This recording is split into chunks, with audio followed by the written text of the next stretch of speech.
Hola amigos futboleros, bienvenidos a Hablemos de Fútbol, el lugar donde todos compartimos la pasión por el balón. Soy Iker Serrano y hoy estamos listos para sumergirnos juntos en el mundo del fútbol, así que acomódate y vamos a disfrutarlo como un buen partido entre amigos. La primera noticia de las 5 que traigo hoy se titula De la Fuente y del Cántaro sabe poco el fútbol. La España de la Fuente fue, pero no pudo quebrar ni el marcador ni al sistema defensivo de Serbia. Unas veces la falta de brillantez, otras la solvencia defensiva y otras, aunque las menos, un acertado Ratkovic.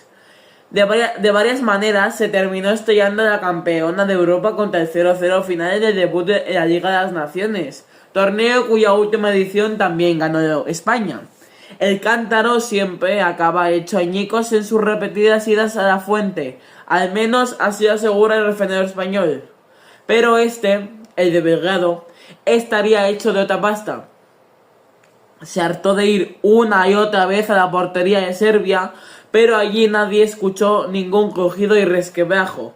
El cántaro resistió, España se estrelló y de hecho los locales pudieron, con mucho menos viajes en busca de agua, encontrar un acuífero inmenso, pero Luka Jovic no es, por suerte, el mejor zahorí del mundo.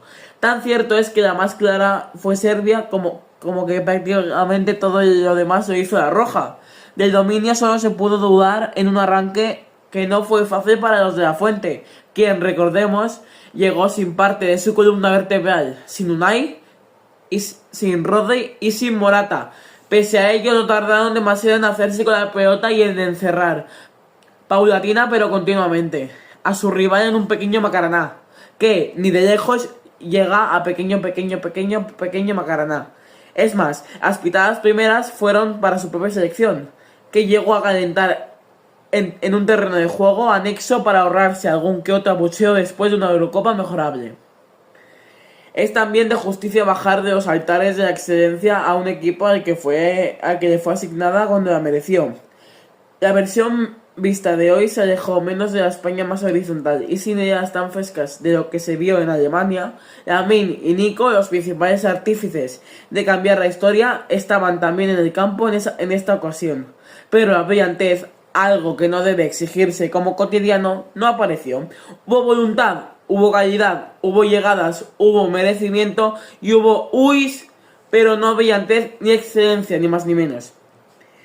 El primer tiempo dejó buenas salidas a la contra de Serbia, que metió en algún lío a España, pero más a su defensa que a su portero. Sin embargo, los de casa se metieron a los pocos minutos en una cueva de la que solo salieron en contadas ocasiones. Eso sí, en una de las pocas excursiones, Luka Jovic encontró oro, pero no supo cogerlo. Era el minuto 34, y tras quedarse solo tras un gran pase de Sivkovic, firmó una definición que cuesta asimilarla con la de un profesional del área. Raya se venció hacia un lado, y el del Milán no calculó bien. Le dio una colocación excesiva a su remate, y con todos ya gritando gol, mandó la pelota fuera. Antes, Lamine ya había hecho sus pinitos. Un par de amagos por aquí, un par de retoques de recortes por allá y más de una aportación que no supieron aprovechar sus compañeros.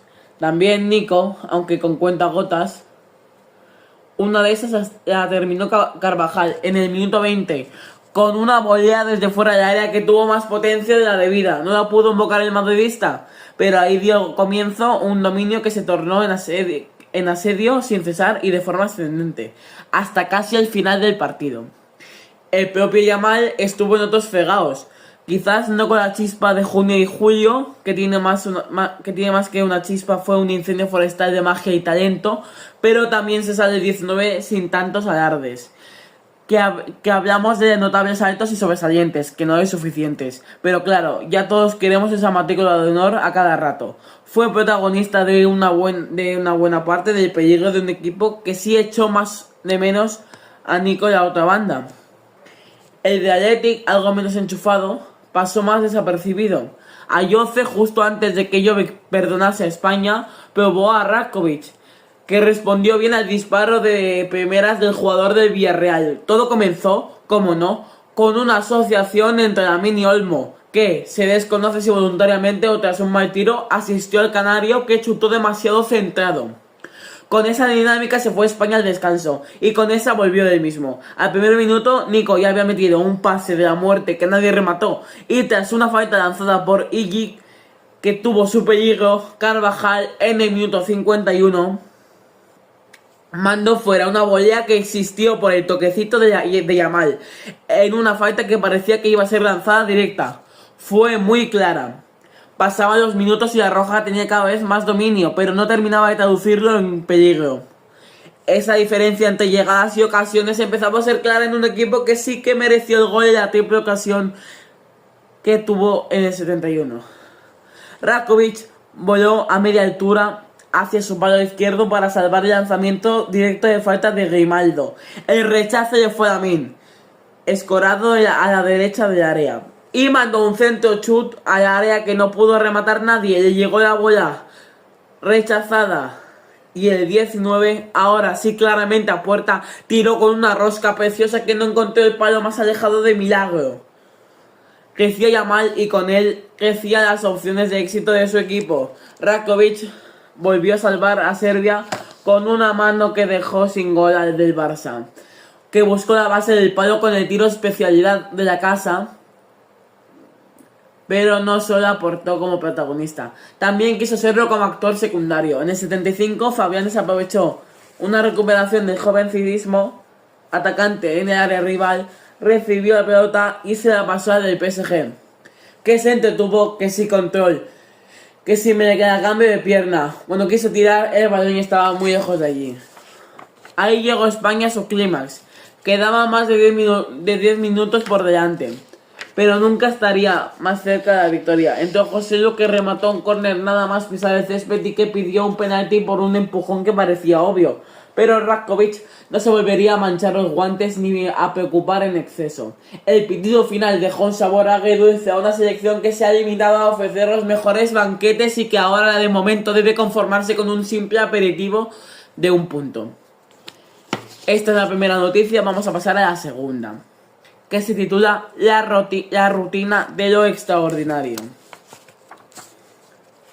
Portugal comenzó con un buen pie su andadura de la Liga de las Naciones y derrotó a Croacia por 2-1. Cristiano Ronaldo fue el gran protagonista, pues anotó el tanto número 901 de su carrera y demostró que sigue siendo una auténtica bestia del gol. Tras acabar en blanco en la Eurocopa, Cristiano Ronaldo recuperó este jueves el gol con su selección y marcó el tanto número 901 de su carrera, con el que lleva a Portugal a la victoria ante Croacia en la primera jornada de la Liga de las Naciones. En el estadio da Luz de Lisboa, el futbolista de Al-Nassr hizo el segundo gol del combinado dirigido por Roberto Martínez, que ya se había adelantado antes con un tanto de Diego Dalot. El propio jugador del Manchester United ayudó a Croacia a recortar distancias con un gol en propia puerta todavía en la primera parte, pero los de Modric no lograron mover más el marcador. Las dos selecciones llegaron al partido con la necesidad de demostrar su mejor fútbol tras una Eurocopa un poco decepcionante. Croacia cayó en la fase de grupos que compartía con la campeona España, y Portugal se fue a casa con cuartos en los penaltis. Con excepción, saltaron al césped menos de 3 meses de su último enfrentamiento. Un amistoso en Portugal que ganó Croacia por 1-2. Esta vez la balanza se inclinó hacia los lusos. El partido se puso rápidamente de cara para los portugueses con un gol a los 7 minutos de Diogo Dalot, que se coló en el área recibiendo un balón de Bruno Fernández y lo mandó a las redes. El centrocampista de Manchester United lo había intentado poco antes sin éxito, pero sirvió para avisar a Livakovic, que tuvo que despejar una pelota que iba dentro. Pese a la ventaja de Portugal, Croacia no bajó los brazos y intentó con un remate de Modric desde el borde del área, que se estrelló en el lateral de la red. También hizo trabajar a Diogo Costa, que tuvo que demostrar sus buenas dotes de portero para despejar un tiro de Kramaric. Pero quien buscaba claramente el gol era Cristiano, que lo tenía por la necesidad de demostrar que a sus 39 años todavía es capaz de aportar a su equipo. Y así lo hizo. Primero avisó a Livakovic con un tiro entre los 3 palos que sacó el portero croata para después coronarse con acierto en el minuto 34. En el corazón del área recibió un balón de Nuno Mendes que se convirtió en el gol 901 de su carrera futbolística, que celebró entre los cánticos de una afición que coreó su nombre. Todavía con la resaca del gol de Cristiano, Croacia logró recortar distancias pocos minutos antes del descanso, cuando un balón empujado por Sosa rebotó en la pierna de Diego Dalot y se metió dentro. Tras reanudarse el partido, fue Portugal quien logró crear más peligro, con Cristiano Ronaldo en el centro de muchas jugadas de ataque. El jugador de Al-Nassr vio un remate irse fuera tras rozar en un rival y obligó a intervenir en varias ocasiones al portero croata, que también tuvo que frenar a Nuno Mendes. Croacia fue ganado ímpetu y lo intentó con un remate de Matanovic que se fue por el lateral de la portería, pero no consiguió mover el marcador y evitar la victoria de Portugal. Casi al final, Martínez cambió a Cristiano, que se marchó con una sonora ovación de todo el estadio. Portugal continúa su periplo en la Liga de las Naciones ante Escocia el domingo, cuando Croacia visitará a Polonia.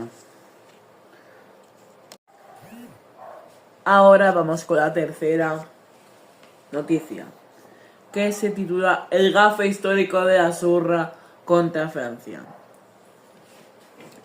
La selección italiana solo ha vencido una vez a la francesa desde 1978, año en el que precisamente se puso fin a una racha histórica que llevó a los Blues a no conseguir derrotar a los italianos durante 58 años. A pesar de esta falta de triunfos, un empate en la final del Mundial de 2006 le permitió a Italia conquistar su último Mundial. A pesar de contar únicamente con 2 mundiales en toda su historia, Francia lleva ya unos cuantos años siendo una de las mejores selecciones del planeta. Al éxito en el Mundial de Rusia de 2018 le siguió el subcampeonato en Qatar de 2022, aunque por el camino fue Italia la que sacó pecho con la conquista de la Eurocopa de 2020. La Azzurra, que luce 4 estrellas, no ha sido capaz de clasificarse a una Copa del Mundo desde hace 2014. Y hay que recordar que tanto en aquella edición como en la de 2010, su papel fue bastante decepcionante. Italia es, por tanto, la irregularidad frente a una selección francesa que parece funcionar como un reloj en las grandes citas. En este sentido, la realidad actual de estas selecciones queda patente al analizar el cara a cara histórico entre ellas. Y es que Italia solo ha ganado uno de los últimos 13 partidos jugados frente a los Blues. En 2008, en la fase de grupos de la Eurocopa, la Azzurra consiguió su último triunfo hasta la fecha contra Francia. Y del mismo modo, el único éxito del siglo XXI en este enfrentamiento, ya que la anterior victoria tuvo lugar en 1978 en el Mundial de Argentina. Ya no queda nada que recuerde a aquellas elecciones que se cruzaron en 2008 con el triunfo de la Italia de Roberto Donadoni sobre la Francia de Raymond Domenech.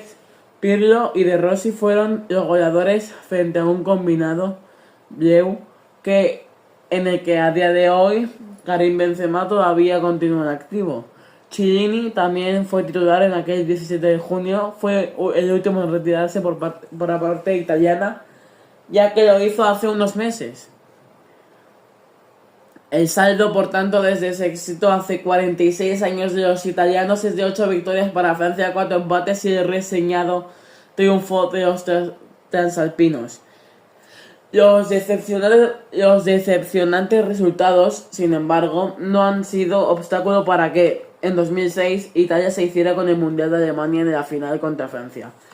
1-1 quedaron estos conjuntos, en el que terminaría siendo el último partido de Zinedine Zidane tras su legendaria expulsión por el cabezazo que le asestó a Marco Materazzi. Ambos fueron los goleadores de la final antes de que Italia triunfara en la tanda de penaltis por 5-3. Además, estos países también empataron 0-0 en el Mundial de Francia de 1998, con victoria gala en la tanda de penaltis 3-4 de los octavos de final. Y en los menos trascendentes partidos de 1997, 2-2 en un amistoso. Y en 2007, 0-0 en la clasificación de la Eurocopa de 2008. Francia se ha hecho enorme en los últimos años contra Italia hasta el punto de haberse llevado los últimos 3 partidos, todos ellos amistosos, en 2018 antes del Mundial, que terminarían conquistando los Champs en Rusia. Los Bleus se pusieron a una azurra con mucha menor tensión competitiva por no haberse clasificado a la cita por 3-1. Titi, Griezmann, Dembélé y Bonucci. Unos años antes, en 2016, Francia también había vencido a Italia por reciente de los galos por 1-2. El Shaarawy, Balbuena y Gomis. Dentro de estos 46 años de mayor éxito francés hay otra victoria digna de mención. Y es que en 1986 un triunfo por 0-2 le sirvió también a la selección gala para eliminar en los octavos de final del Mundial de México a Italia. Platini y Stopira fueron los héroes que entonces lograron acabar con una Italia que hasta aquel partido mantenía un saldo muy positivo frente a los galos. Y es que, al igual que ahora hay una gran diferencia a favor de los franceses, en el siglo XX Italia llegó a ser prácticamente inabordable para Francia, que estuvo desde los cuartos de final de los Juegos Olímpicos de 1920, 3-1 hasta el 23 de febrero de 1982 en el amistoso 2-0, un total de 62 años sin ganar a su rival este viernes. Mientras los galos mantienen una buena base y lo demostraron en la última Eurocopa, Italia estuvo alejada de aquel gran rendimiento 2021 y no pudo reeditar el título de la Eurocopa en Alemania este verano. Los italianos están en pleno cambio de ciclo y quedó de manifiesto en una competición en la que fueron apeados en octavos de final. El objetivo, tras más de una década sin competición en la que fueron apeados en octavos de final. El objetivo, tras más de una década sin jugar el Mundial, es volver a una gran cita en 2026 y competiciones como la Liga de Naciones deben ir ayudando a la Azurra a obtener el nivel necesario para no volver a quedar por el camino. Vale, vamos a seguir por las dos noticias que faltan. La penúltima se titula Tedesco seguirá pese al ultimátum de Courtois. Domenico Tedesco seguirá al frente de la selección de Bélgica pese al decepcionante resultado de la Eurocopa y la ausencia de Thibaut Courtois mientras él esté en el cargo. El técnico ítalo-germano Domenico Tedesco seguirá al frente de la selección nacional de Bélgica de fútbol con el objetivo de llevar a los Diablos Rojos al Mundial de 2026 de Estados Unidos, México y Canadá, según el diario belga Nieuwsblad, que señala que la federación anunciará oficialmente la decisión el viernes. La noticia de la que se hace eco el conjunto de la prensa belga no es una sorpresa, pese a que en las últimas fechas el portero belga de Real Madrid, Thibaut Courtois, anunciará que no volverá a la selección mientras Tedesco esté al frente del equipo. La prensa deportiva belga contaba con la continuidad de Tedesco y asumían que el equipo jugaría sin Courtois. El técnico de 38 años llegó al banquillo belga 2023 como sustituto del español Roberto Martínez y en junio de ese mismo año se rompió su relación con Courtois, de 32 años, después de que éste abandonara una concentración tras haber sentido que se le faltaba el respeto al no darle el brazalete de capitán. El guardameta que ha pasado buena parte de la pasada temporada lesionado, pero se recuperó a tiempo para alzarse con la victoria en la parte final de la Liga de Campeones. Renunció primero a disputar la Eurocopa con su selección y la semana pasada anunció que no volvería mientras Tedesco sea el entrenador. En la Eurocopa el seleccionador reemplazó a Courtois en la portería por Koen Castells, quien tuvo un buen desempeño en un torneo ya que la selección de Bélgica sin embargo ofreció un juego pobre y fue eliminada contra Francia 1-0 en los octavos de final, un revés por el que la prensa criticó duramente a Tedesco. El seleccionador ofrecerá una conferencia de prensa en el próximo viernes a las 12 horas local para anunciar a los jugadores convocados de cara a los partidos de la Liga de las Naciones contra Israel y contra Francia los próximos 6 y 9 de septiembre. Y vamos por la quinta noticia de este podcast, que se titula "No es casualidad ser campeones de Europa". Ferran Torres, goleador y asistente de la victoria de la selección española contra Suiza por la segunda jornada de la Liga de Naciones de la UEFA, atendió a la prensa después del partido y se mostró orgulloso por el pundonor del equipo. Subrayó que este es el tipo de trabajo por el que la Roja ha ganado la Eurocopa este verano y resaltó lo importante que era que él aprovechara las pocas ocasiones de las que iba a gozar, pues sabe que entró al campo apuntando más a un sacrificio defensivo que ofensivo. Ferran Torres aseguró que juegan cada partido como si fuese una final y tras golear a Suiza en inferioridad numérica afirmó que una victoria así sabe por 10. Hemos sabido sufrir, lo importante ha sido el equipo para sobreponerse a la expulsión. Es la unión que tenemos y por eso no es casualidad ser campeones de Europa. Somos una familia más que un equipo. Nos llevamos muy bien y eso en el campo se nota, aseguró la zona mixta del estadio de Ginebra.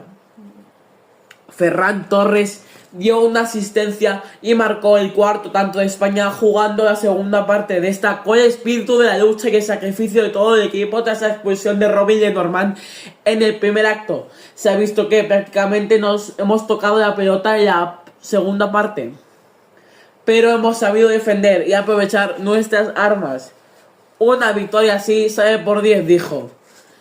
Sabía que no me iba a poder lucir mucho ofensivamente porque iba a tener que ayudar mucho en defensa, pero confiaba en tener mis ocasiones. Y así he aprovechado. No será una Eurocopa o un Mundial, pero cada partido lo afrontamos como si fuese una final. Se ha notado como lo hemos celebrado en el área pequeña, concluyó.